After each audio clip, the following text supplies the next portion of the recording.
National Arts has been made possible by Low Real Estate Group at Path Realty, proudly serving the Shepherdstown community in West Virginia for nearly a half century, providing commercial, leasing, rental, marketing, and consulting.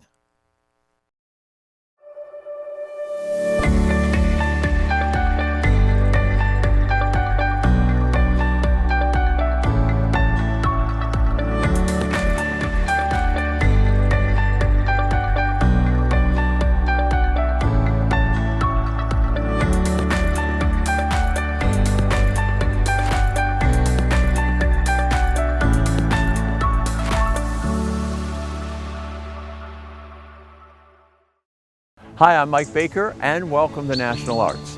This Emmy-winning television series features some of the finest visual and performing artists in the tri-state area. Season 2 promises to be equally rewarding as we feature highlights from chamber music festivals, classical artists, poets, playwrights, cartoonists, stained glass window artisans, even a Broadway actor. So without further ado, let's get started. Douglas Kinnett holds a Bachelor of Arts, 2 master's degrees, and a doctorate in painting and art education. He's been called a scholar by many. Indeed, his approach to teaching art education is both profound and engaging. Doug has been an exhibiting artist since the 1970s. Many museums and exhibits boast his work, including prestigious collectors such as author John Updike, who purchased his stunning work, Industrious Fern. Throughout his career, Doug has concentrated on landscape oils, acrylic works, and printmaking. Early on, the post-impressionists inspired Doug, especially the likes of Van Gogh and Cézanne. In college, his palette broadened to include German Impressionistic and American Abstract Impressionistic works. Reductionism, primitivism, constructivism, and symbolism are at the core of all these influences, and they are Doug's primary impetus as well, as he combines his own unique concentration of pigments and color. I thrived as an undergraduate student in art. I just loved all of it, and I even tried to fix it so I had a couple semesters where I took nothing but art classes, and I worked myself ragged doing that. And then I would take the other semester with all the cognate courses, as they call them, That's a terrible misnomer because there's a lot of cognition in making art too, but you know what I mean. It did me good to go to Shepherd because it was a teacher's college, and I was going to become a teacher, and my father said, well, yeah, you can go to an art school if you want to, but you'll have to pay for it yourself. I want you to have a job when you get out. Our art department was a booming place. It was mostly women. There were very few men, and we were headed toward being teachers. And at Illinois State, they required it, but they didn't require a certain score. They just wanted it for their research, their study of how their graduates did in the future, And I did well in that. I did well in a doctorate too. But I wanted to teach. I love teaching, and I had a career in teaching. And it was important that I make art because that's the subject matter I was teaching. And then, at a certain point, my health started to fail, and I ended up on disability and left the university. And I said, well, artists never really retire or lose their careers. I just went on to make art.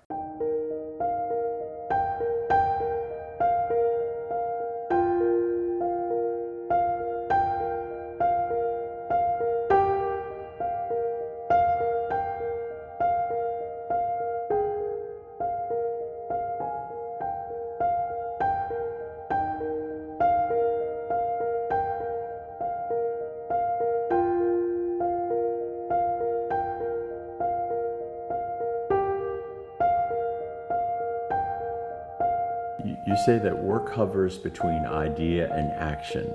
Does this mean some sort of perpetual motion in your work? Yeah, I've always, since I discovered abstract expressionism, you know, in college, and made trips to New York and saw works by the abstract expressionists, I realized that painting for a lot of those people was sort of a search for self, and it was like Rosenberg, I think, said that it's a painting by Jackson Pollock is an event, and it's the canvas is a stage, and the event, the action, the actual production of the object is as important as the object itself.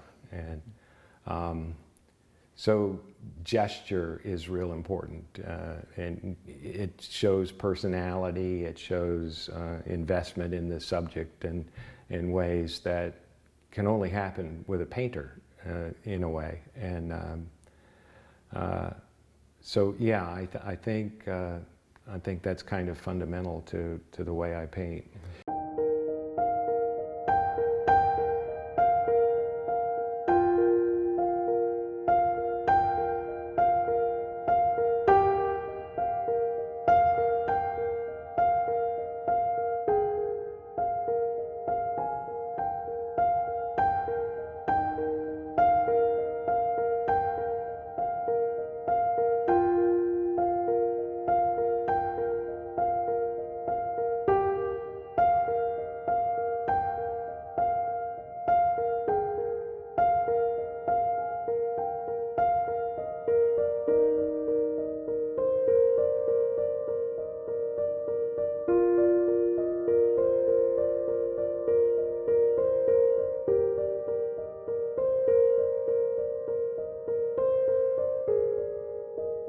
So your meaning is in flight, as you describe it. Right. Can it be captured, or you don't want it to be captured?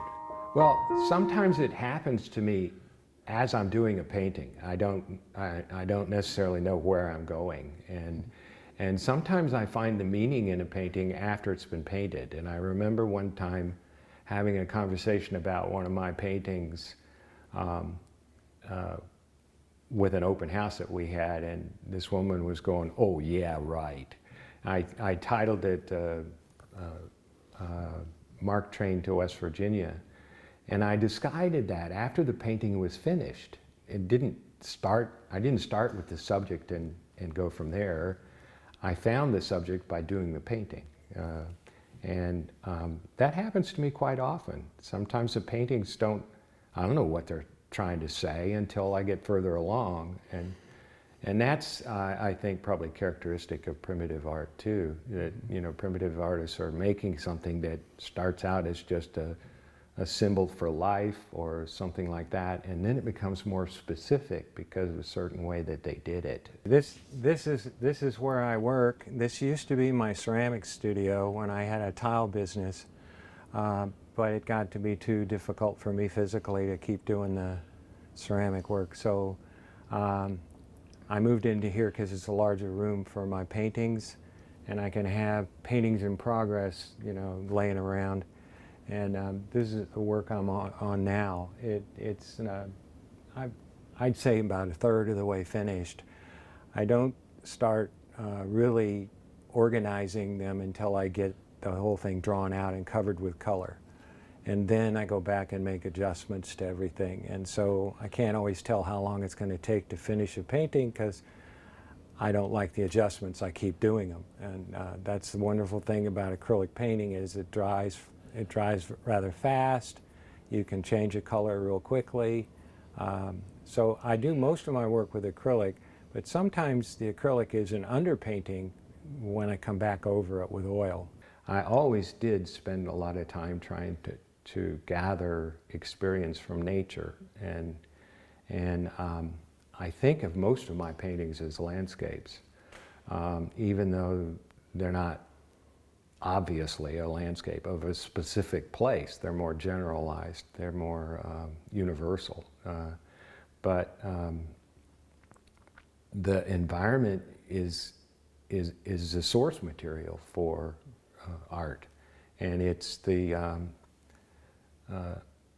I think that, I think in the day and age that we live in, there needs to be more stewardship of the environment and more appreciation of the environment in order to strengthen the arts as well. This painting is the last of the Georgetown series. I did from 2009 to 2011, I did a series of paintings that are called the Georgetown series. And they were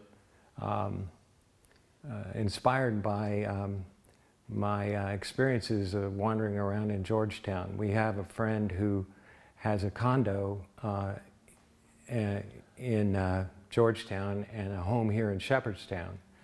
And when they were away, they would go away in the summer. They'd go up to Chautauqua, New York for a couple weeks, and they would give us their condo so that my wife and I could stay there, water their plants in return for having a base for traveling around the city and going to the museums and on the mall. So I would go around in my motorized scooter around Foggy Bottom, they call it, the area of Georgetown where all the buildings that were inspired by the Art Deco period, and then more modern buildings because of George Washington University, where you have this kind of Bauhaus look. And so that was what inspired my paintings, was that I would go around on my scooter and do these little doodles of the structure of the buildings, and then eventually when I got back to my studio, they would start to fit into a sort of a grid structure.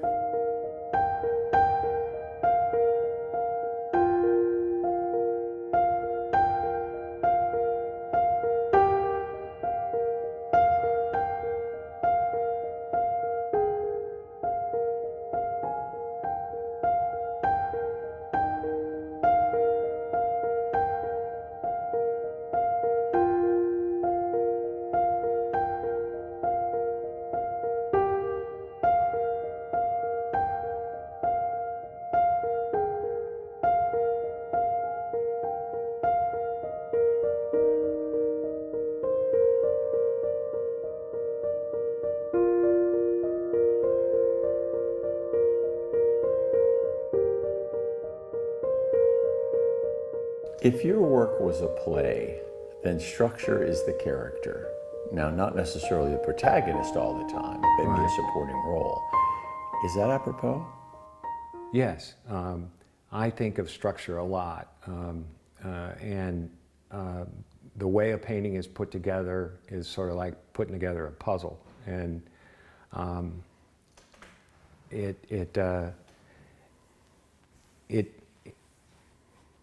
it seems to be something that was there in all cultures, and the production, the evolution of a symbol that we read immediately as this stands for that.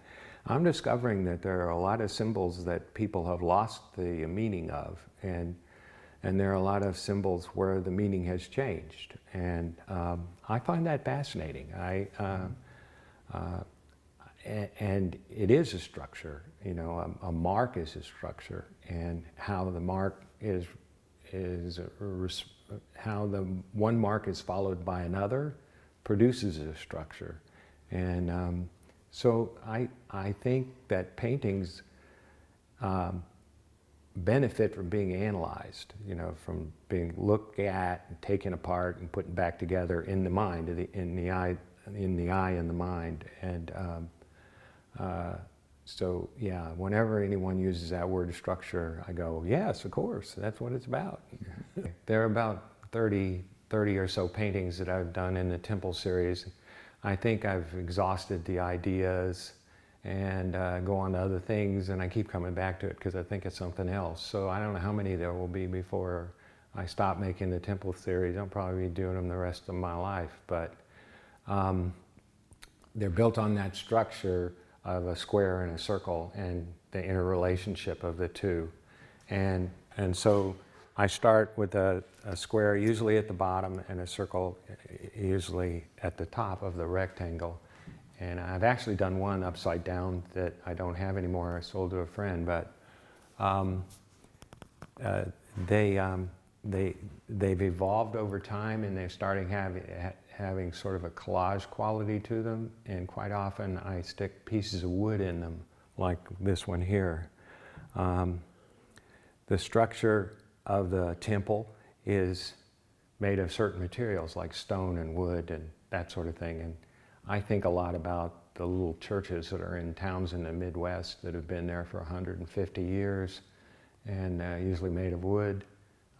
So I think that's why wood keeps coming into the paintings, but there's a suggestion that there's a structure to a temple. And then there's the spiritual aspect, the people coming together and holding a set of values, which is represented by the circles. So this one actually has a lot of collage material in it in the background, and it has a lot to do with sort of Buddhist kind of ideas, and the pictures are of places like Vietnam and the Southeast Asia and that sort of thing. This one is called Homage to Carl Rogers. Carl Rogers was a psychologist from Canada who is credited with being the father of the humanist psychology movement. I had this one in a show at the Berkeley Artworks. It was an abstraction show, and it got an award for being the people's favorite. They asked the people that saw the exhibit to pick their favorite, and they put a little piece of paper in a box, and I got the most remarks, and so I won that award. This painting is one of the ones that I did using a geoglyph from the Peruvian desert, the spiral-tailed monkey. It's one of the favorites of all, and one of the largest that's drawn on the floor of the desert.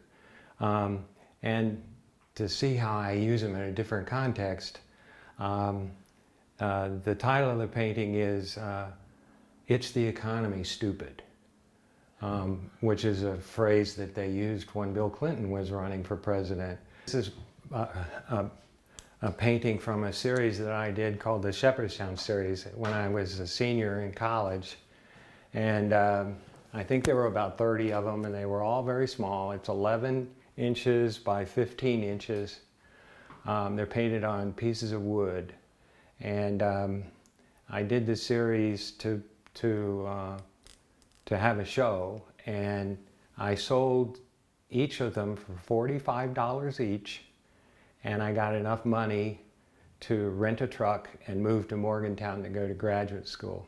This painting is called Mark Train to West Virginia, and actually I talk quite often about how the titles for paintings occur to me as I'm painting them or even after they're painted. And this one was actually, the title was given to me by my wife because she decided it was about the Mark Train to West Virginia. There's a stop in Jefferson County, not too far from here, that's the next to the last stop on the metro train to DC, and the last one is in Martinsburg. This painting went through a lot of different stages, and I wasn't happy with it. I put it in the corner, thought about it a lot, and then do different things. And it came together when I decided on the color of the border, this blue. And that happened a lot with the paintings in the Georgetown series too.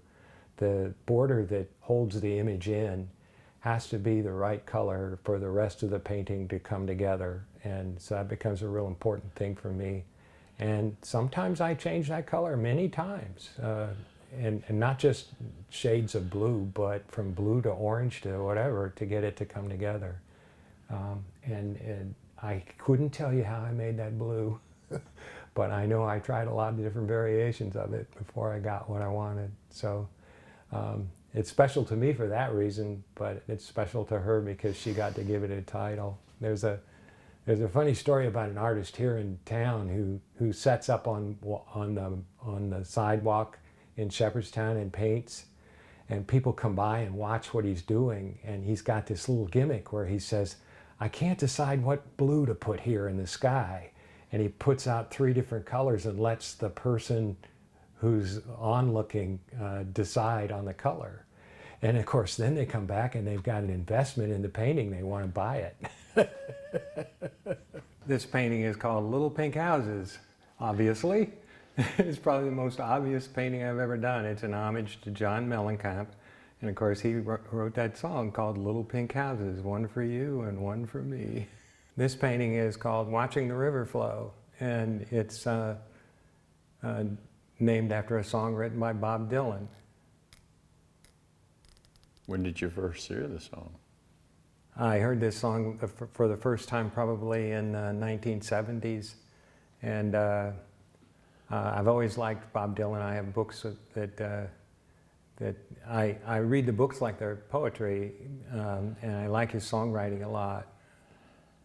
What about the wood that you've interspersed here? How does that relate to the song, do you think? Well, I used to spend time when I was a child on a pier called Red's Pier. I used to ride there on my bicycle and drop my crab traps and read comic books. And so it reminds me of being on a pier next to a river. And I got this wood from different places and put it together and decided it should go into a painting.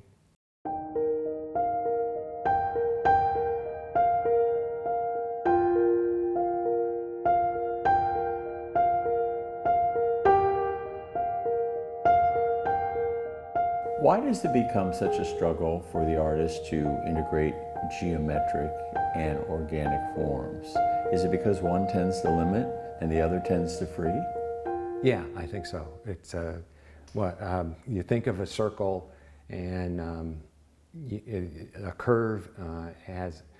My Temple series is really about that whole conflict between the rational and the more intuitive or irrational. And I think of the irrational as something spiritual, and it has an emotional kind of quality to it, but I have to have structure too, and the ultimate structure in the visual world, I think, is a square. And so what a wonderful place to be when I'm doing the Temple series, because it has a circle and a square, and I can do things where most of it is about the circle. I can do things where most of it is about the square. I'm still in a structure. I still have some containment of the material and the ideas.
Thank you for joining us on National Arts. We hope you enjoyed meeting amazing artist Doug Kinnett.